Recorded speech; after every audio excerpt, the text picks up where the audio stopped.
Can everybody hear me? See me? Anything? This is all new to me, so I'm trying to make everything work without really having a plan or a clue prior to today. It was kind of all last minute, throwing all the tech together. So it looks like it's working. I'll leave it to you guys to tell me if it is or not. Please shoot me a comment and let me know.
So I see we have a few people trickling in. Thanks for joining us tonight.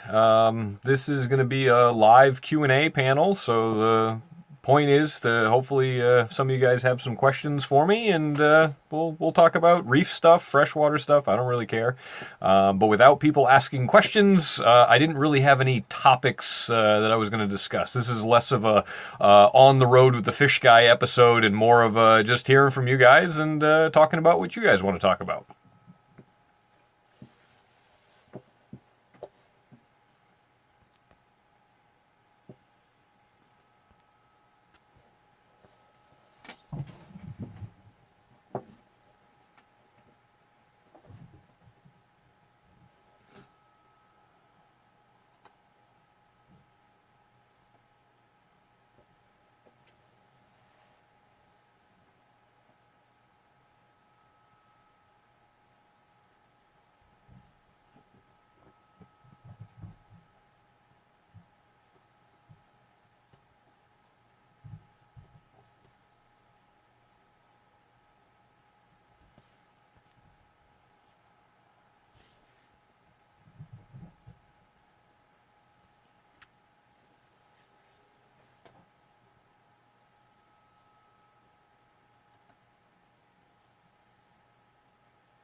Hey Dustin, thanks for the question. I'm not quite familiar with the Mont Powerheads. Let's look them up real quick.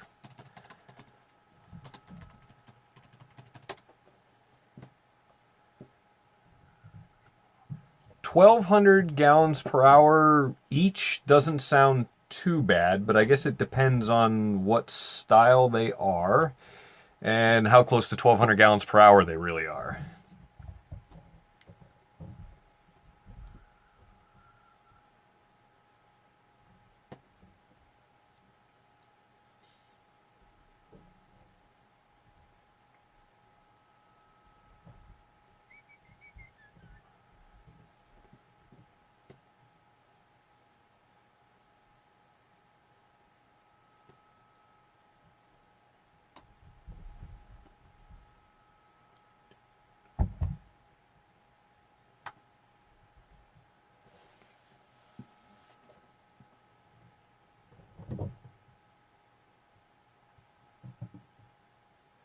What type of corals are you looking to do? Are you going to do SPS, mixed, softies? Because that'll depend a lot on how much flow is going to be appropriate for that size tank. How much rock you have, if you have a sand bed, things like that.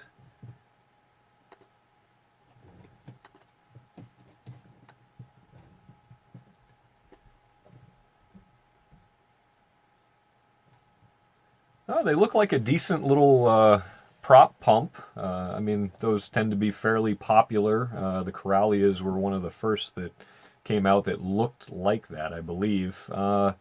So if it's based along those lines, 1,200 gallons per hour, no, I would think that would be fine. Are you doing a sump? Do you have a return pump output as well?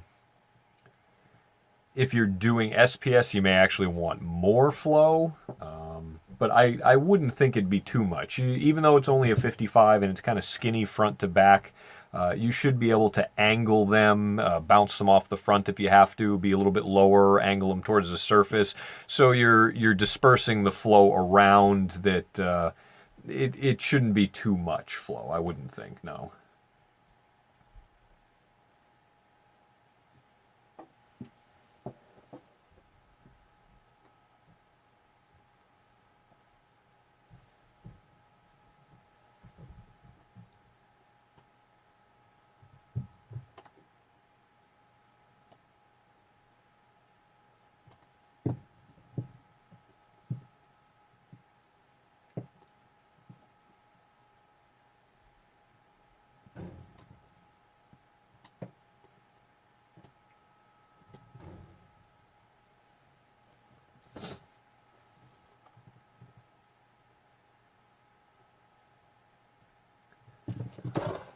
So you have a frog spawn, a hammer, star polyps, Kenya, and xenia. The only concern would be with the frog spawn and hammer. Those two corals, they really don't like to be blasted with flow, and they'll let you know pretty quick if you're giving them too much. If after you're putting in the power heads and adjusting them how you want to, if they're blown over completely, constantly, they're eventually going to recede, and potentially you might even rip the tissue off the skeleton. So that'd be a bit of a concern. Those tend to be pretty sensitive to too much flow. So be aware of that when you're placing the power heads and angling them. If you have to move the hammer or the frog spawn, it might be the way to go to make it work. But other than that, you should be plenty good with that amount of flow. Oh yeah, you messaged me about the substrate change out. Okay, I didn't recognize the name for some reason. Glad that all went well for you, by the way.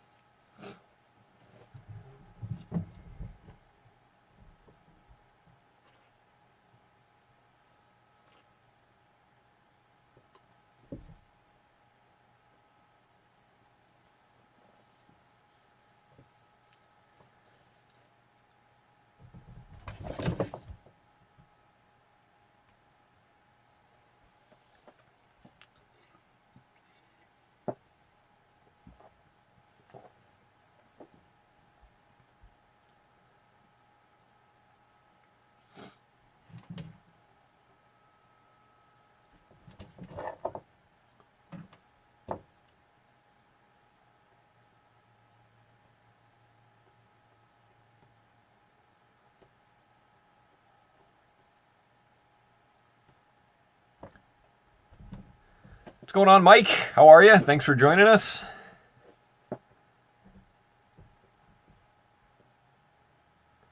Dustin, the algae on the sand bed is very, very common when you're doing new sand. I found that no matter how good you do with rinsing, getting the live stuff, getting the dead stuff, it doesn't really seem to matter. You always get that little bit of diatom brown algae anytime you do a sand bed, or even when you start the tank, doing a new sand bed, that kind of stuff. So perfectly normal. Give it probably a week to 2 weeks. Make sure you have some hermit crabs in there. They really help out that size tank. You could probably easily throw a good 20 in there to start with, and wouldn't hurt a thing, and they'd clean that up in a couple of days even, maybe. So.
Good question. Always running carbon. A lot of the systems I take care of, I do. It depends on what type of carbon you're using, for one, because there's different grades, different types of carbon. And for two is how much you're using. I know there's a concern with carbons pulling too much out of the water. I guess a lot of it boils down to that, what I originally just said there. You know, if you're doing like the medical grade, what do they call them? The rocks 0.8 or something. I always forget the numbers. Anyway, they're the very, very small pellets. It almost looks like extruded pellets. They're really, really tiny. That stuff is really powerful. And if you're using that and you're filling up a reactor halfway or 3/4 full of it, and you're running it all the time, that could be a problem. I usually use the larger extruded pellet carbon, small 2 little fishies, fluidized bed reactors there, and probably half full. I haven't found it to be a problem taking too much out. Regular water changes seems to put back in anything that it might take out. The benefits of having it all the time and changing it out regularly, to me, outweigh the negatives. I look at things from a little different perspective. I mean, a lot of my tanks that I take care of, I only see them every 2 weeks at most. So I have to plan these things around that schedule. I don't get to see these tanks every single day, and so my maintenance schedule is a little bit different than everybody else's. Oh, okay. Well, I have a bit of a delay on my end, so I'm like 30, 40 seconds out. So let me ask this. How much of that did you miss? And how much of it did you hear? And then I can recover what you might have missed.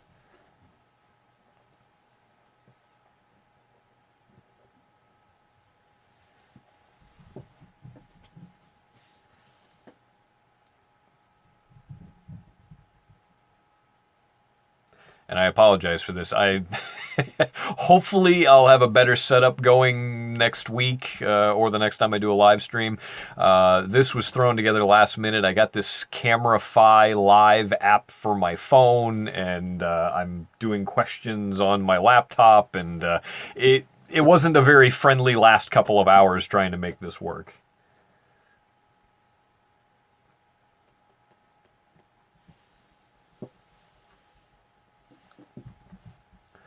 All right, so you're running rocks carbon, but only 2/3 of a cup. That doesn't sound like too much. I wouldn't change it more than once a month. 2/3 of a cup of rocks on your size tank, once a month should be sufficient. Any more than that, there might be concerns of pulling too much, but that sounds like an okay amount to me. And one SRX, thanks for joining us. Will carbon help to get rid of cyano? Well, maybe. That's not really a cut and dry answer for this one. Carbon helps get rid of impurities from the water. So if you're having a waste issue, if you're having an organics issue, there might be something in your husbandry of what you do to maintain the tank that's leading to the cyano. It definitely couldn't hurt to run and try to help out the problem. Like I was just saying, I tend to run carbon in every single system that I take care of, and I change it out once a month on the regular. So that's a way of regular maintenance of staying ahead of some of that stuff. It definitely will remove impurities from the water. The water will be visibly clearer if you have any tint to the water. You know, carbon's great for a lot of different reasons. So short answer, yes, it can help, but it's not going to be the cure. You're not going to start running a good quality carbon and a lot of it, and then all of a sudden see the cyano run away. There should be other things that should be done. More regular water changes. Figure out if you got organics in the sand bed. If you need to clean the sand bed, rework your flow in the tank. Move some rocks around. I did a video on old tank syndrome that if you haven't watched that, it might be worthy to check out and see if maybe you're suffering from something in that effect. So. Stream is good. Okay, that's what I like to hear. I'm trying. Changing my CChem GFO weekly too. Weekly GFO changes. Well, do you have a phosphate issue? If you have measurable phosphate and you're noticing a drop using the GFO, and then it stops after a week, and then you replace the GFO again, and it drops again, then yes, keep changing it weekly. That way you know it's working, it's dropping the phosphate levels, and it's doing what it should be. But if you're just simply changing it out weekly without testing, and it's probably too much. I don't change GFO on a regular schedule when I use it. I don't use it on every single tank.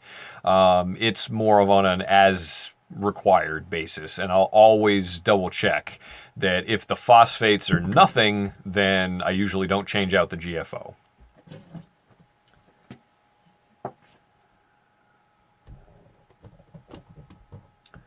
Problems with a Coralife skimmer. I'm not going to lie, that doesn't really surprise me. I didn't end up catching that video of yours. I'm assuming someone else did, and you made a video about it or something.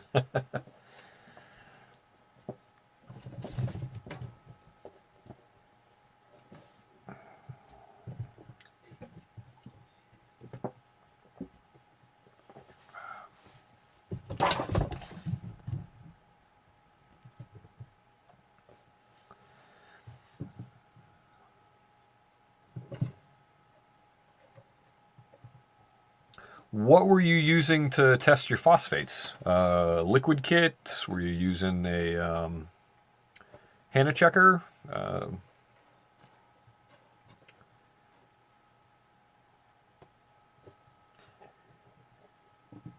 Yeah, it happens. We get busy. That's one of the reasons that right now I don't actually have a personal reef tank in the house. I had one. I recently took it down and did a freshwater tank in its place, only because I've been just crazy busy.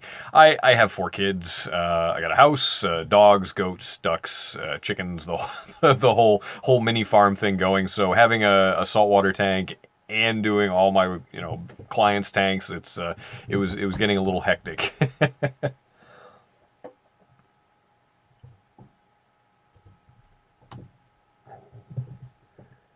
Better skimmer than a Coralife as a hang on the back skimmer. I honestly haven't looked at hang off the back skimmers in what feels like years. The last one I used was a Reef Octopus. I don't even know if they still make them. I know Aquamax, I think, made one briefly. I can probably look that up. Greetings from Mexico. Hey, how's it going, man? Thanks for joining us. Let's see. And Mike says the Salifert test kit. Well, if you're testing with the Salifert, that should be pretty good. I've had nothing but good luck with the Saliferts. You may try to find somebody locally or find an LFS near you that uses the Hannah checkers, and the Hannah checkers would give you a definitive, especially if it's the ultra low version, that would give you a definitive where you are with phosphates.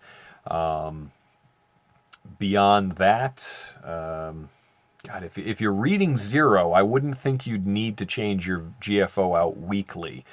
If you're having success with getting your tank back on track, but you're also doing the big water changes at the same time, like when you started this whole getting back into the tank process, I would think that the water changes would be doing more for you at that point than the GFO. So maybe this next change, skip the GFO change and just do your water change and see how that works for you. Because, I mean, GFO is good. I don't like overusing it. I find that you can have some secondary issues from overdoing GFO as well. So everything in moderation. So give it a try without and see where you end up. Let's see if I can find this here real quick.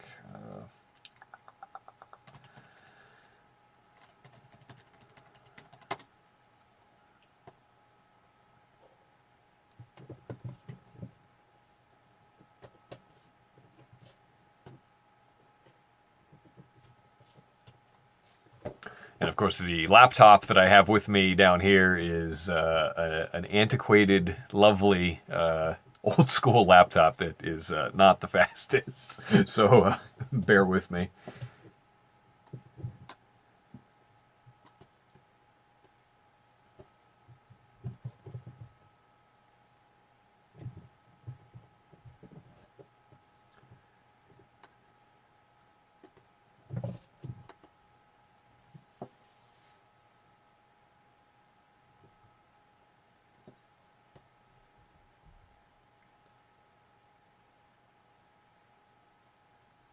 Okay, so you use the Hannah checker and it read 0. Yeah, I'd stick with my previous comment there is do your water change and skip the GFO this time and see. I bet you'll continue to have the same results of the tank looking better and better every time and still making progress. I can't imagine the GFO would get burnt up that quickly within a week when the water column is reading 0 for phosphates. So that would be my suggestion.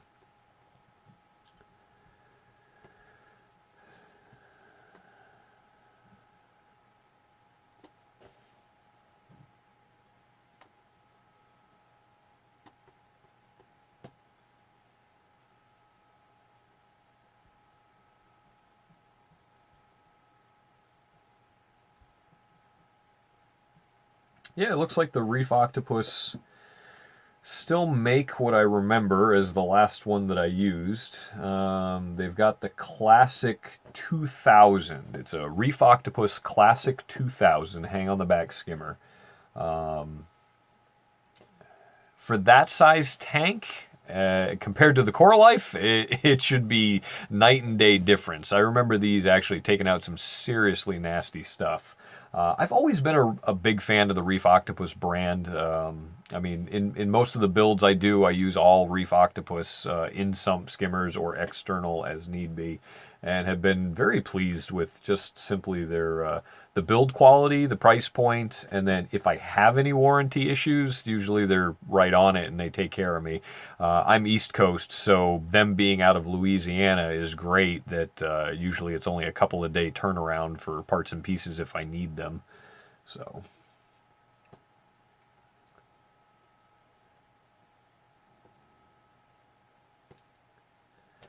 GFO and carbon mixed together in a single reactor. A little concerning, only because from what I've seen, depending on the carbon, the carbon is obviously harder than the GFO. So when they're tumbling and fluidizing, the carbon actually crunches the GFO up as it tumbles, and then you get kind of a GFO powder that goes into the tank.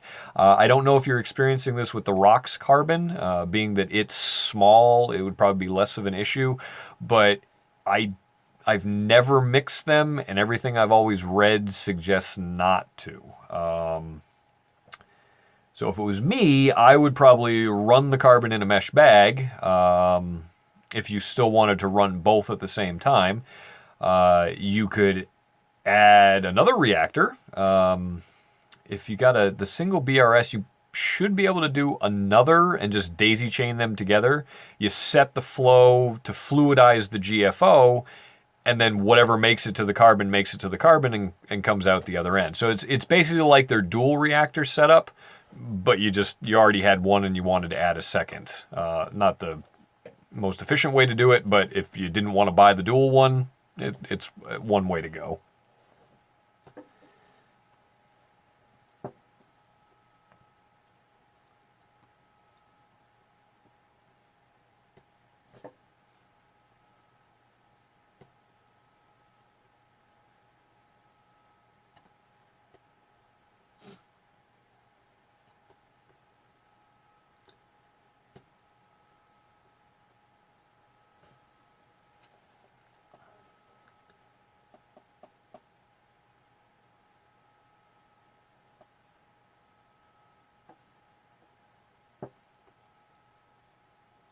I guess I missed that BRS video and or suggestion. I guess my info might be outdated. I mean, I've been doing this for so long that sometimes I guess I'm a little set in just the ways I've always done things.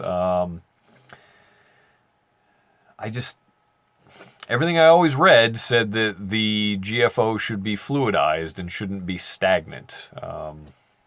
I guess I can't really answer as to why. Again, just another thing that I've always read and done from the past. So I guess as long as it's not causing issues and you're not getting this brown film on things in your sump in the area where the output from the reactor is going, I guess you're fine to keep doing it.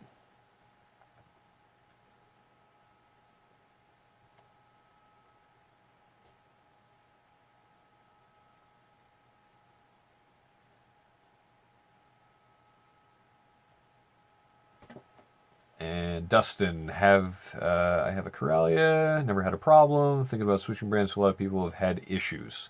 I guess it depends on what kind of issues they've been having. If I wasn't using a higher end powerhead like a Vortec or something to that degree, the Coralias were always my next best choice. I know they came out with a Gen 4 series I never jumped on board with, only because the price points weren't nearly as friendly as the Gen 3s. The Gen 3s were an improvement over the Gen 2s. They had better stop-start features as far as the props stayed spinning in the correct direction. I've never really personally had any issues with them. That I think you'd be perfectly fine to stay with it if you have it and you're happy. Yeah, so that'd be my 2 cents on that one. And yes, Mike, I totally understand that real estate is at a premium. Always is, always will be, for sure. And you run the reactor outlet through a small filter sock and it's not really discolored. Okay, then you should be fine. Yeah, I don't. The only catch is that you'd be forced to change both medias at the same time. So, not the end of the world if they're both due anyway. But if you wanted to have a little more flexibility and control over when you changed either or, that's the only reason not to do it in the same reactor at this point, based on what you're saying your experiences are. So. I mean, you may find that once you get past the hair algae issues that you don't need to run GFO all the time. And then you're just using the carbon intermittently or a small amount all the time and just changing that out, once a month thereabouts.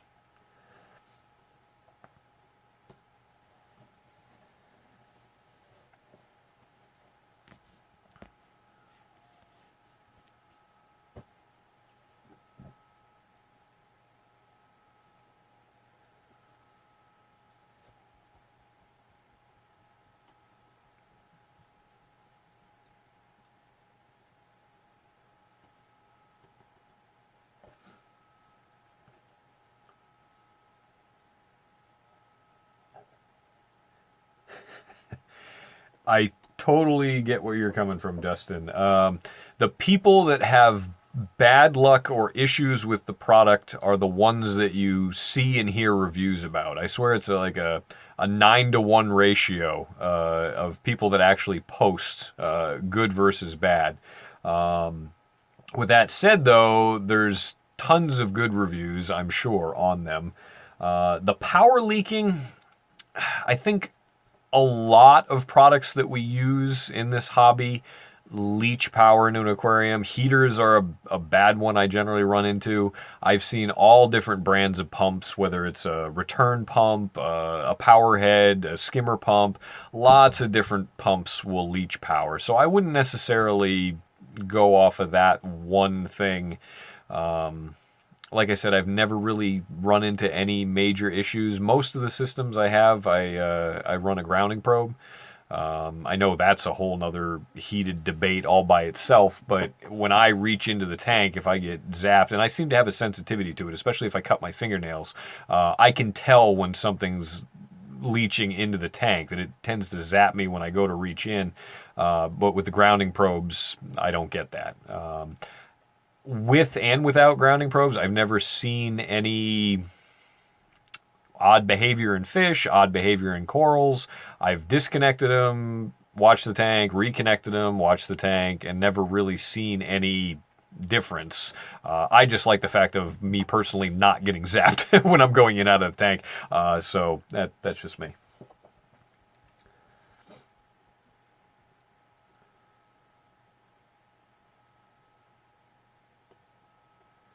So, Mike, you're about to invest in a biopellet reactor. Good for you. I am definitely pro biopellets. The systems I've dealt with that have had nitrate issues, just literally off the chart nitrates, and to be able to have that disappear in a month to 2 months with just this one product is crazy to me. So I think I'm always going to be pro biopellets. Now, with that said, don't overdo it. The video I made on the 170 gallon tank, I'm not sure if you caught that one, but I went a little heavy on the biopellets, probably more than I should have. And he ended up having a cyano outbreak within a month of the nitrates being gone. And then the biopellets didn't have anything to do, so they started fueling the cyanobacteria. So definitely take it easy, especially from the sounds of it. Your tank is in pretty good shape. I'm assuming you don't have any real measurable nitrates. Start slow and work your way from there.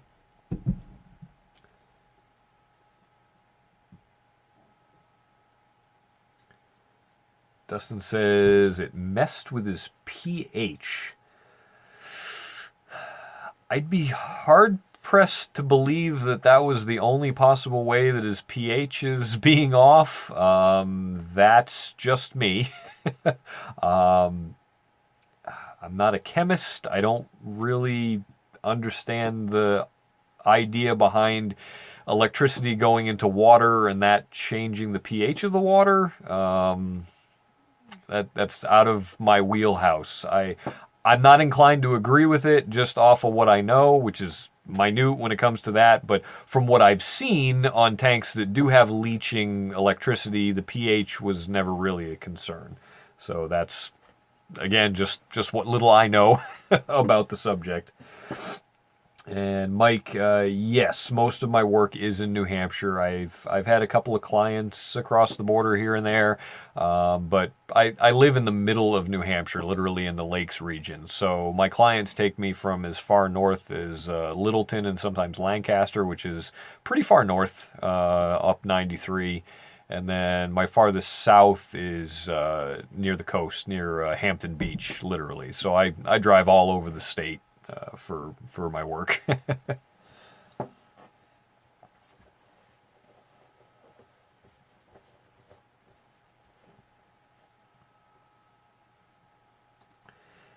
It would be cool to someday maybe be hired by somebody rich and famous and do something large like the tanked guys, just better. I'm sure it's not just me, but when you see tanked and you're watching what they're building and looking at it from a hobbyist perspective and looking at the equipment they're choosing and how they're building it.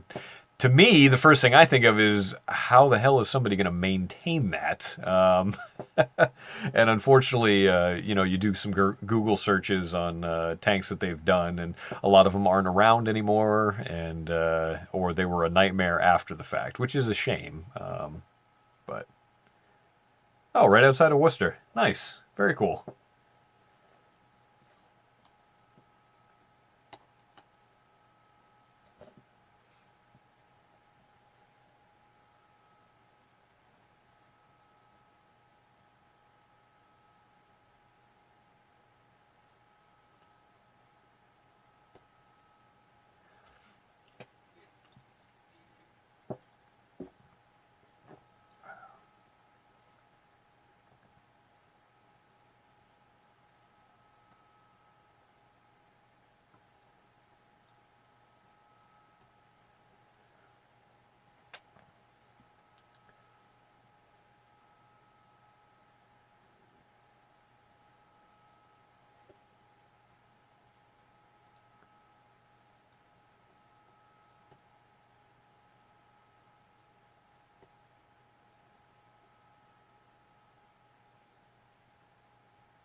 Do you know what species of the star it is? I actually caught that video.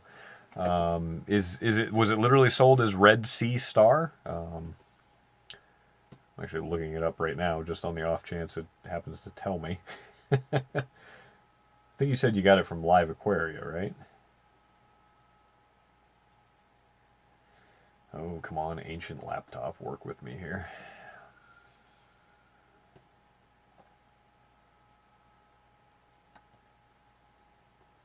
And from what I remember from the video, you only saw the back side of it sticking to the glass. I didn't get to see the other side, which the colors probably would have told me what it was. Here we go. Live Aquaria, Red Sea Star, Phromia milliparella. I've done a lot of Linkias over the years. Phromias have only been every now and again I've done. They seem to mostly just kind of graze on the microalgae. Hit or miss with acclimation sometimes. Same with the Linkias. They tend to be hit or miss depending on the shipping.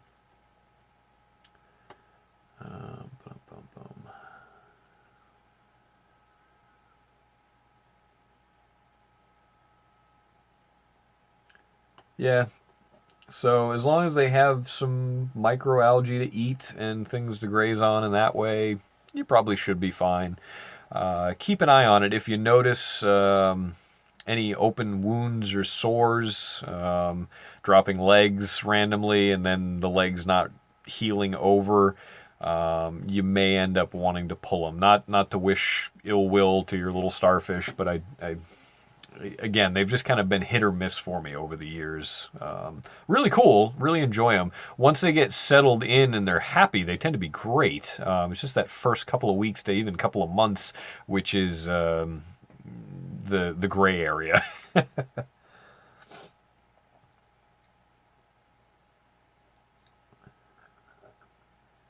And Dustin's asking suggestions on some good things to do when you have a hang on the back reef. And Mike's answer is install a sump. Well, shy of putting a sump on the tank, you can do a great looking reef low tech. Having a skimmer, you're already ahead of the game, so you're doing good that way. Good husbandry, good maintenance. Get into a great water change routine. Make sure you're not having detritus building up in the sand bed, which you have a nice brandy new fresh sand bed, so that shouldn't be an issue. Yeah, just good water changes. Don't overfeed and overstock, and I bet you'll do fine with it, even without any of the fancier tech, and you just have a hang on the back. You don't need all the fancy gear. My very first video I ever did, and I'm actually kind of wishing I thought about it a little bit more, or maybe someday I'm going to go back and redo it, is, does this hobby have to be expensive? Do you have to have all the latest and greatest and best tech? And you don't. I've done some really cool tanks over the years where, and I'm sure you can find them on YouTube too, where low tech, not very much equipment, old lighting, old school ideology on filtration, and the corals are pretty much just growing out of the tank. So it can be done. And water changes seem to be the crux in that whole thing, is that, do your water changes, pick a good quality reef salt, monitor your parameters, and just stability, making sure that pH, KH, salinity, temperature. If you have stony corals, then calcium and magnesium. Make sure they're not doing this every single day. And the tank will do great. Sometimes it takes a little while to get settled in, but once you get into a routine, I think you'll do fine.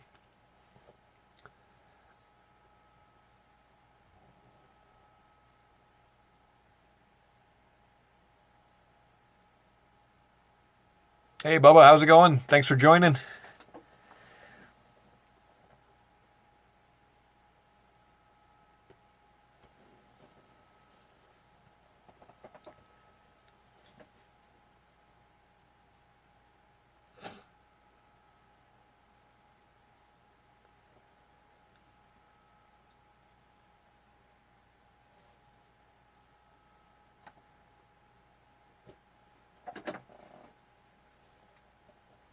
Yes, hopefully there's no ill will from Rico's stream of me doing a live stream at the same time.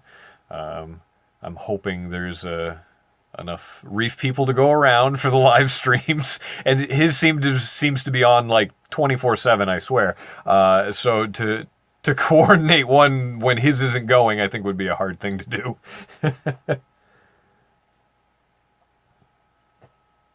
Hey, thanks, man. I appreciate it. Glad you're liking them.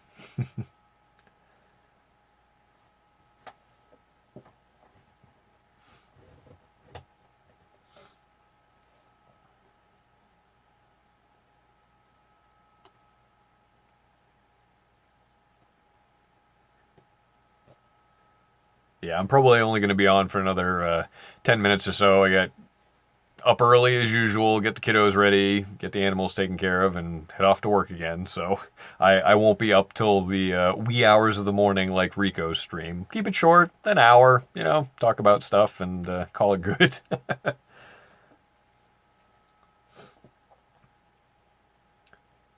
Well, that's good, Bubba. I'm hoping there's no hard feelings.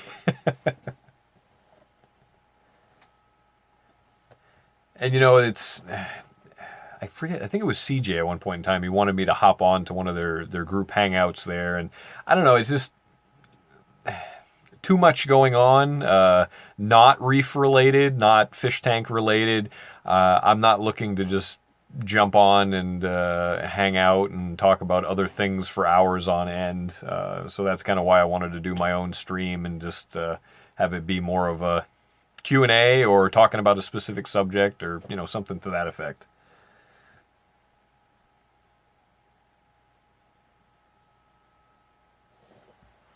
Yeah, I try to stop in just to say hi and see what you guys are talking about.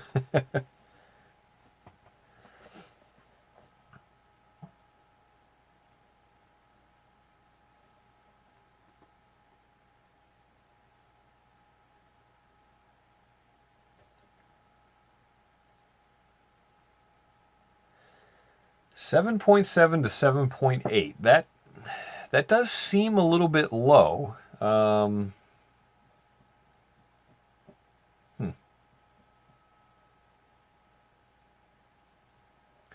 What are you using for a salt?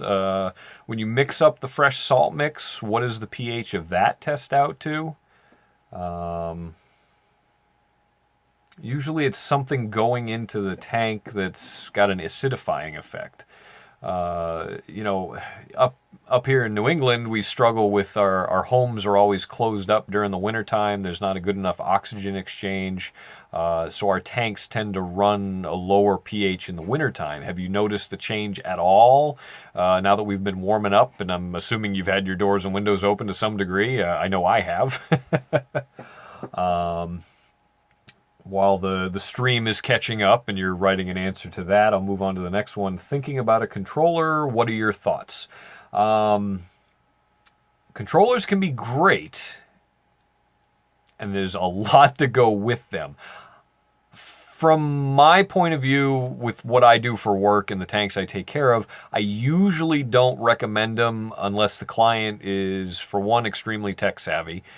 Sometimes the price of admission to get into a controller isn't just the cost of the controller, but it's the learning curve on how to program it and how to set it up properly so it isn't just a glorified streaming device for your pH and your temperature that you can check from anywhere in the world. There's a lot of different sensors you can buy. There's a lot of different fail-safes you can build in for temperature and things like that. That'll turn off your heater, turn off your lights, if there's issues with temperature. So they can be extremely, extremely good tools. You don't need it, but it can be very helpful if you know how to use it. If it's in the budget and you're willing to put in some time to learn how it all works, or you may even already be, and I'm just talking out my ass, if you're ready for one, then there's no reason not to look into one for sure. I prefer the Apex. I've heard nothing but horror stories about the Reef Keepers. I'm sure there's people out there that love them, but when I'm talking to my wholesaler and I told him I had a client that was interested in one, he kind of just chuckled, and I'm like, okay, so what's the chuckle about? And he's like, if I could just tell you how many of those things I've gotten back from dissatisfied customers, you wouldn't even consider one. So ever since that day, I've been pro Apex, pro Neptune, and my customers have been pretty happy with them. So that'd be my way to go. Oh, I think I missed a few things. Hold on. Go back here. Comparable salt to Chem Reef salt. They stopped making it. And then Mike says Reef Crystals. I use Reef Crystals. I've been extremely happy with it. That's what I use for all my clients' tanks. I don't test every single batch. I just simply use it, and I've been pretty happy with it. For a little bit higher of a price point, especially with your tank that you're doing just simply a hang on the back skimmer and keeping things pretty basic that way, the Red Sea Choral Pro salt, specifically the Pro version, higher KH, higher calcium, higher magnesium right out of the bucket. That's probably, if I was to go with a quote-unquote premium salt and I was going to do something better than Reef Crystals, it would be the Red Sea Choral Pro probably. I've been very happy with that on the tanks that I've used it before in the past. And especially great if you're not doing dosers or calcium reactors or anything else and you're just doing water changes to maintain your tank. Those water changes are much more concentrated with all the trace elements that you need to keep everything happy so that you're not dipping below the recommended minimums for your big three, the calcium, the KH, and the magnesium. So let's see. As we speak.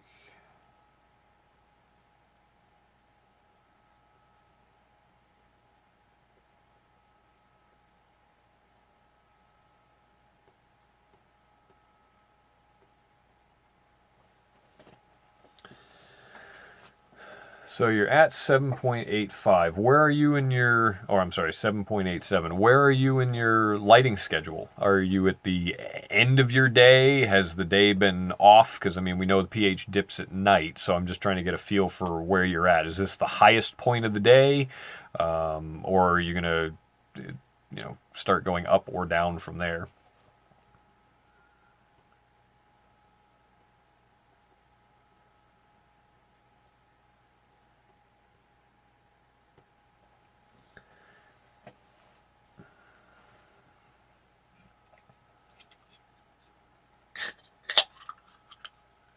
Just Coke.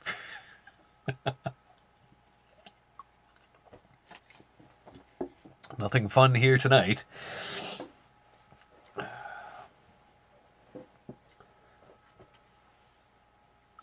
I mean, you could drive yourself crazy trying to raise the pH. And honestly, it may help with the algae.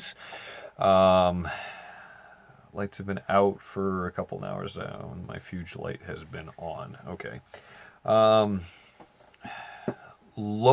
I've seen low pH, chronic low pH, lead to algae issues when there was no other real cause for it. So that alone might be a reason to try to pick at it and try to do something with it. Stable at night as well with the fuge light, which may upgrade. Yeah, that definitely helps if you're running an alternating light schedule for sure.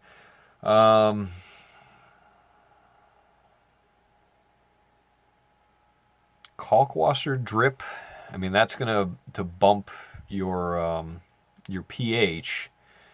It's obviously going to mess with your alkalinity and your calcium if you're doing other dosing as well. It's a little bit inconsistent.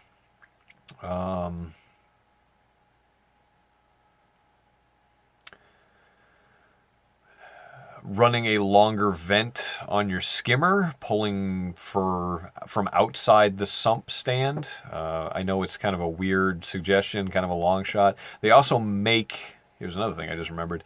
Wasn't very popular. Two Little Fishies made it. I think it was called like CCX or something to that degree. Basically, it was a media that you would run in one of those small little 2 little fishies reactors, and the intake of the skimmer would hook to it, and it would actually pull carbon dioxide out of the air, so you're getting more oxygen going into your skimmer, and that was actually supposed to help with this chronic low pH issue. I never got a chance to try it. It just, at the time, I never had a tank that needed that kind of setup.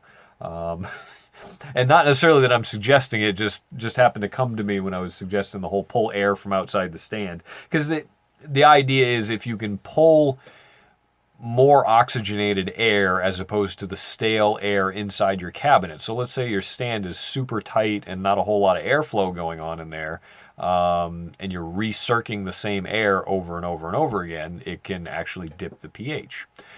We had a tank when I worked at the shop here locally. It was a little nano tank. Nope, it wasn't the nano. It's when we did the Red Sea 65 gallon. And I had a pH monitor on it. And it was right next to an exterior door. And on the days where we had the exterior door open, the pH during the middle of the day, during the light cycle, would actually be 0.2 higher than on the days that we had the door shut, just simply from the better air exchange. And I was able to notice that consistently and just check it on the days that it was open versus the days that it was closed, and it made a difference.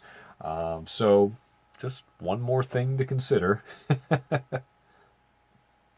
Yes, the CO2 scrubber. Sorry, I was on a different page. I must have missed it.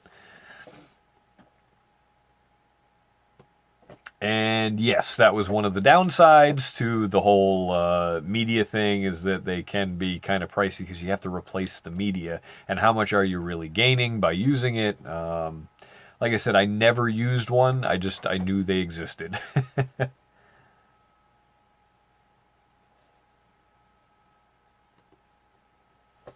Why, thank you, Adolf Hitler, for your no lederhosen equals dislike. That is interesting.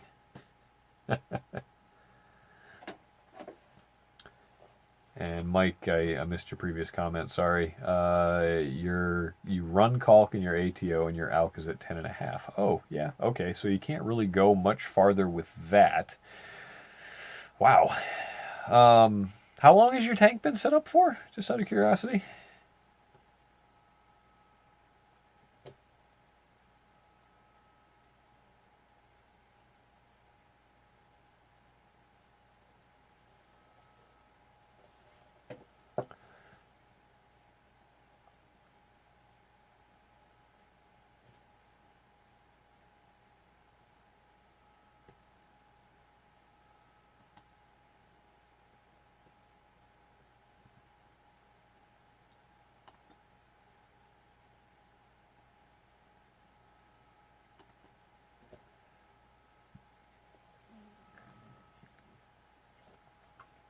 Oh, I think I missed a comment from Dustin too. Hold on.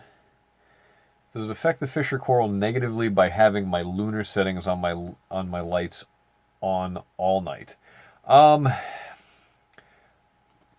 If it was me, I wouldn't have the lunar lights on all night. I found that a lot of lunar lights tend to be extremely bright, and any lights on, especially the blues. Believe it or not, the blues can actually grow a serious amount of algae. I would probably run it for another 3 or 4 hours. Like when you typically go to bed and you're not up anymore at all, just have everything be shut off completely. There's just no reason to run it. I've always looked at the lunar lights as a novelty. The fish don't need it in the wild. They don't have lunar light every day of the week. It's only when a full moon's around. And if it's fish at deeper depths, they don't really get a whole lot of light anyway. So if it was me, I'd have it as just a few hours after lights go off completely, just the novelty of a night light if you're going to and from areas where you may not have other lights on. But beyond that, you don't really need it, and you don't want to grow any algae if you don't have to. So.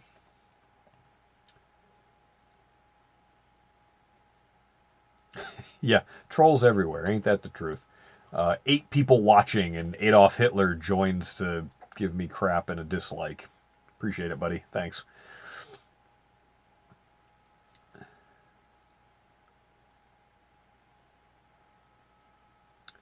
Hey, Death Mage, how we doing? Thanks for joining.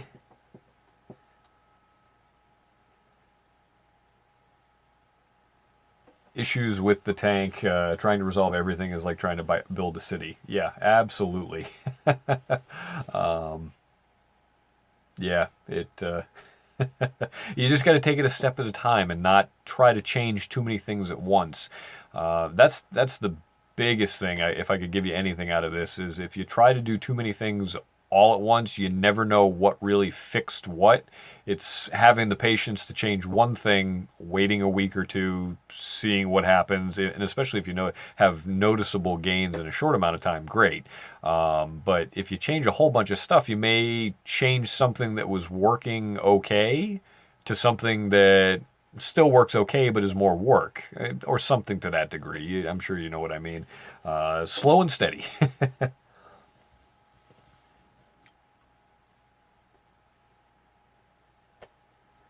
Dustin, you got 2 of the Aqua Illumination Prime HD lights. I really like those lights. I hope their interface has gotten better on the Android phones. I had a couple of clients that were having issues with that, and when I went to go to try to help them, it was kind of a pain in the neck. So hopefully that's gotten better.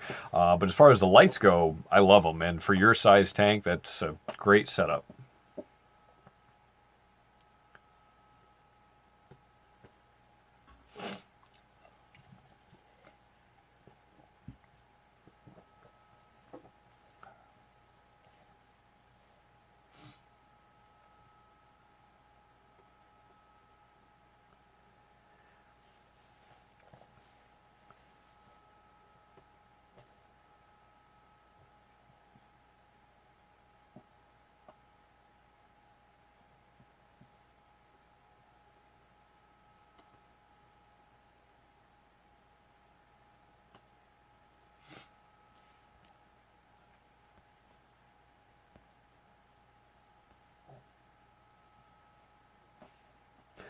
Thanks, Bubba.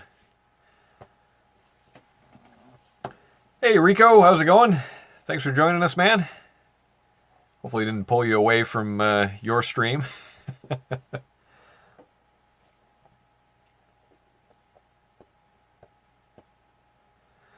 Oh, there's always somebody getting out of the hobby somewhere. I had some decent Radeon Gen 3s that were up for sale for pretty short money recently, but they've unfortunately found a home.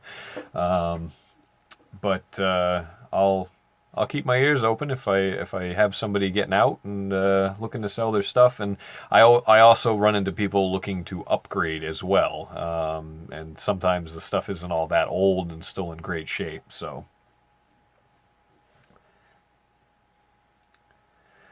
Was it difficult to start my maintenance business? Mentally, it was difficult to take a job that I had for 11 years, which was a steady stream of income, and walk away from that and to start a business was probably one of the scariest things I've ever done because wife and kids, mortgage to pay, and then all of a sudden walking out one day and yeah, it was scary. Physically doing it, and once I got past the mental aspect of it, it was easy. I had all my contacts in the industry. I had all my wholesalers, both live and dry goods. I had an extensive client list that, while they weren't necessarily a client for me taking care of their tanks, they were a customer, coming into the store and buying fish and coral and things like that. That I had a lot of people I could put a bug in their ear and say, "Hey, this is what I'm doing now." Excuse me. Some of them, they hired me, and I started working on their tanks. Others, they just put the word out. So the first year was probably better than I could have ever imagined. I'm not getting rich by any stretch of the imagination. And maybe someday I'll share a little more of the fish van. Let's put it this way: I bought it for $600 and put another $1,200 into it, and it's been wonderful for the last 2.5 years. Not a whole lot of creature comforts, a little rough around the edges, but it gets the job done. So I mean. Anyways, a little off track, but yeah, it wasn't hard. I mean, I had the background of 11 years working at an LFS that, I've seen about, heard about, touched, built, helped just thousands of tanks over those years, that, the knowledge was there. The average hobbyist, unfortunately, you only get to play with 1, 2, 3 tanks, in your lifespan in the hobby. Most people. I mean, there's definitely hobbyists that take it to the extreme and they have a lot more. But yeah, that background helped me out a lot to confidently be able to go to a tank and say, this is your problem, this is how we can fix it, and to get it done without having to go back 6 times and go, I'm sorry, I don't know what I'm doing. I can't help you. So.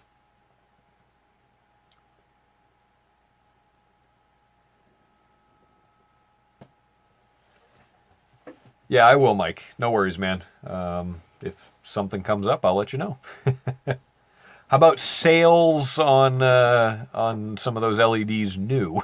Any interest in me giving you a shout if a good sale comes by? Every now and again, one of my wholesalers do some clearance on a last gen model before the next one comes out or something to that degree. Might be able to give you a heads up on that.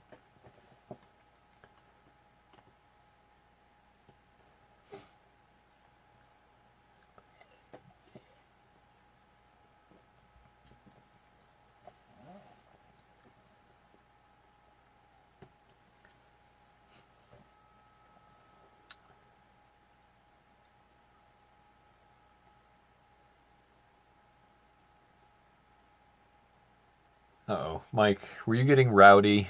Were you a little too much drinking, were you?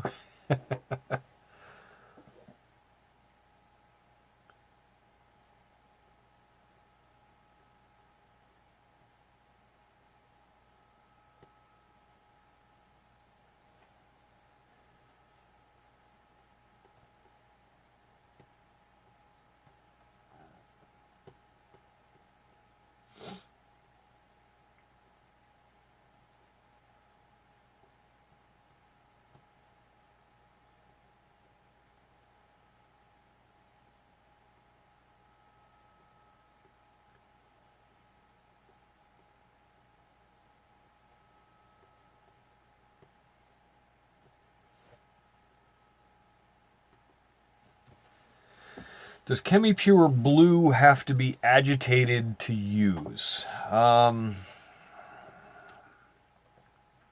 I remember correctly, the blue still comes in their little mesh baggie, correct? It's been forever since I've used the blue. I know the regular Chemi Pure does.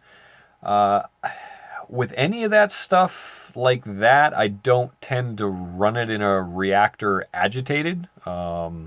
That's more of a, if it comes in a bag, keep it in the bag, put it in the reactor, run a decent amount of flow through it.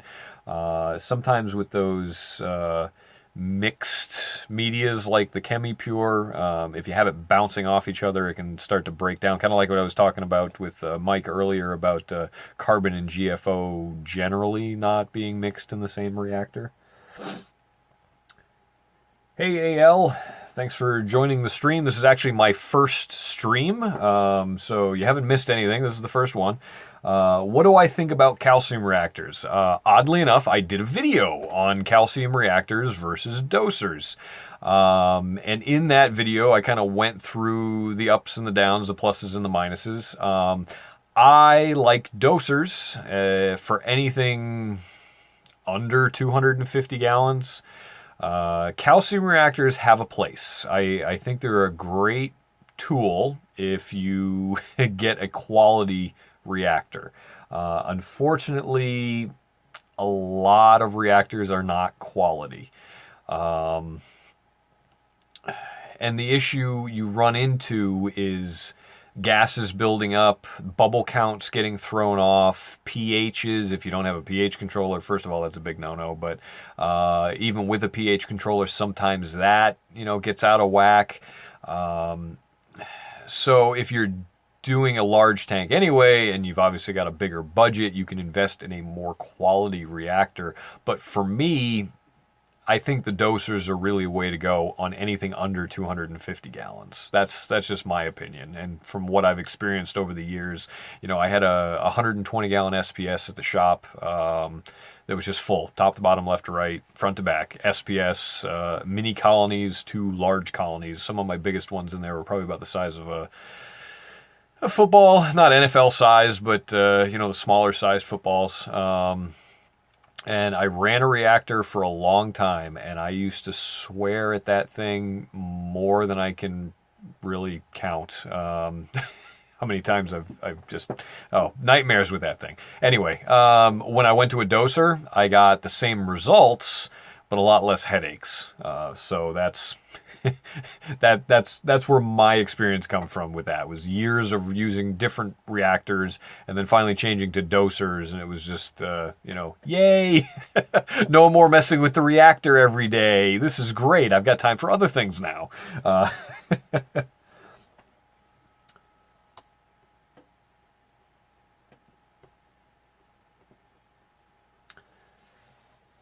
Polyfilter brand a waste of money?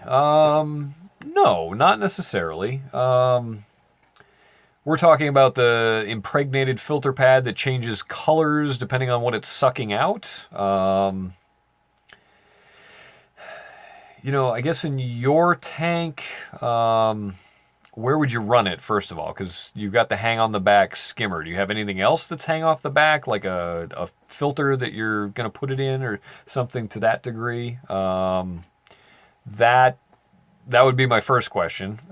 Second question, are you using other pads currently and not happy with it? So a little more details on that, and then once the stream catches up and you answer, I'll swing back around to it.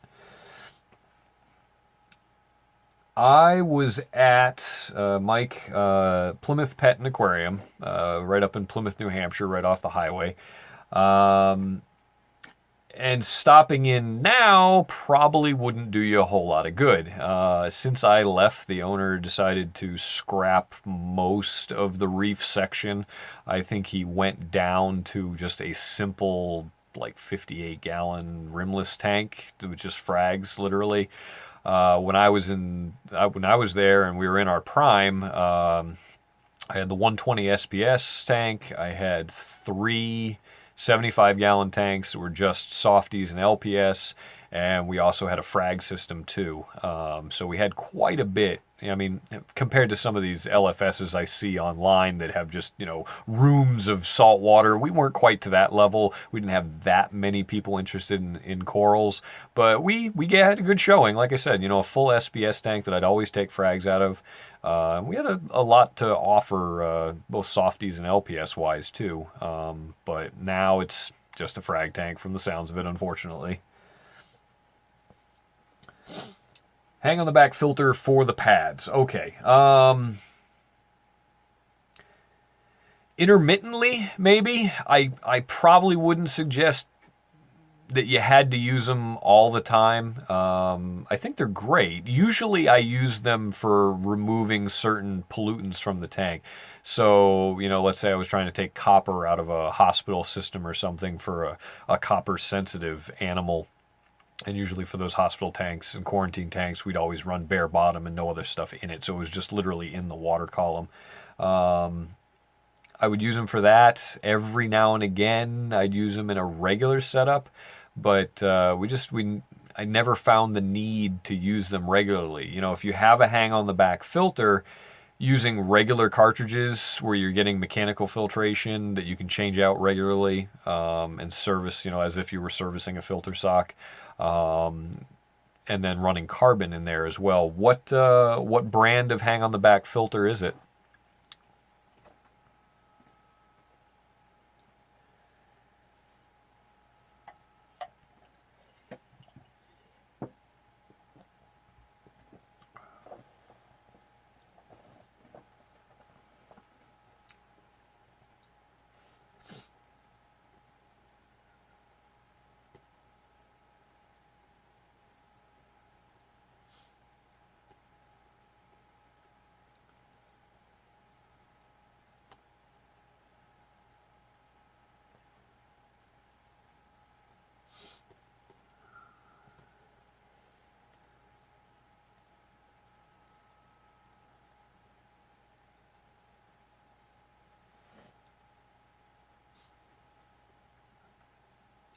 Penguin. So you got a classic cartridge with the plastic back to it. Can't take it apart, can't change anything. Um, Not ideal, but still usable. The downside is going to be the Penguin cartridges, unless you're buying in bulk, they're going to get pretty expensive. They make, what's the company? Deep Water Aquatics, Deep Blue Professional, something like that. There's a few different companies that make them, but more of a stiffer, almost like the poly pads there is a stiffer foam, just not impregnated with anything.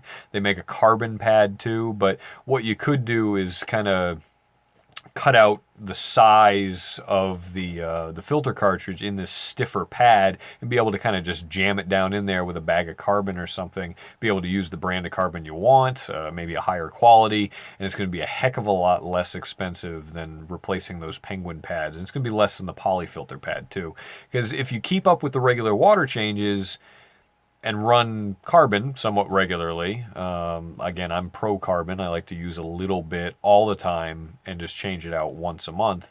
You won't really have a need for that poly pad. So I think you can avoid it that way.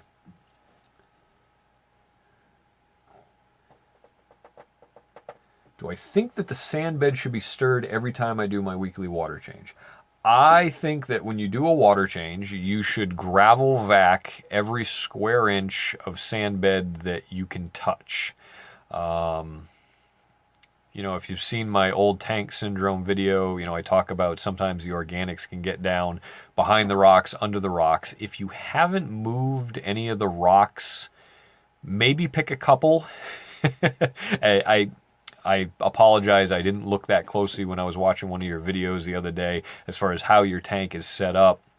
But if you move a couple of the rocks and then you kind of stir up the sand under that rock and it just comes out as like a brown, nasty cloud, you may want to pick a section, move the rocks, gravel vac thoroughly in those sections and put the rocks back. And then do the same for the other section the next time you do a water change. The idea behind that is those trapped organics, if nothing's getting to it, that could be hindering your green algae, your hair algae progress. It sounds like you're doing better and you're making progress. And again, this is only if you really felt that you had to or if it was nasty underneath there. But at the very least, while you're trying to fix this issue, pulling any and all organics out of the sand bed is going to be in your best interest right now, and you're going to see some more noticeable gains by doing that as well. It's not going to mess with any of the life in there, the bacterias. You're still going to have plenty of beneficial bacteria and various flora and fauna in and on the rocks, in the other areas of the sand bed that all you're doing is pulling the organic waste out of the sand, which could lead to fueling the algae. So.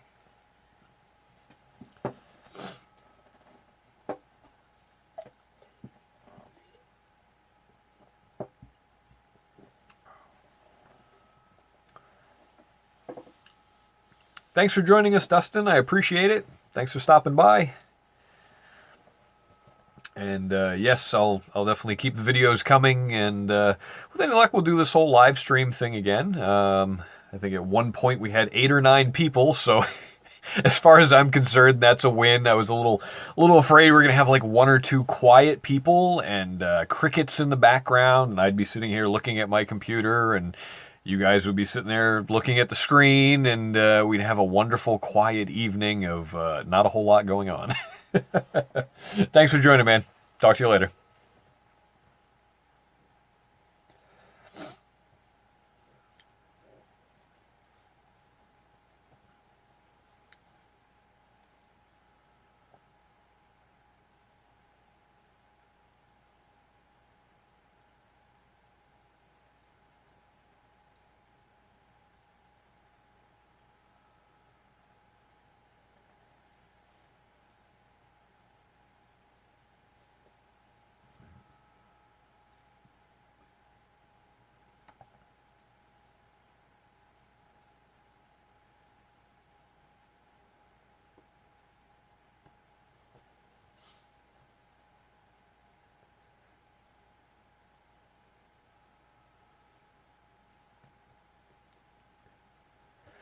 All right, guys. Well, I think on that, we'll actually wrap it up for today. It actually went a little bit longer than I expected it to, so not a bad thing. Definitely great. I'm glad you all came out and stopped by and chatted for a few. Like I said, I think I'll do this again. I'll try to give you guys a heads up. I don't know if any of you saw the planned event that I tried making. Again, I'm still trying to figure this whole thing out, but obviously some of you saw and found your way over here, so that's great. So yeah, thanks a lot, guys, and we'll see you on the next one.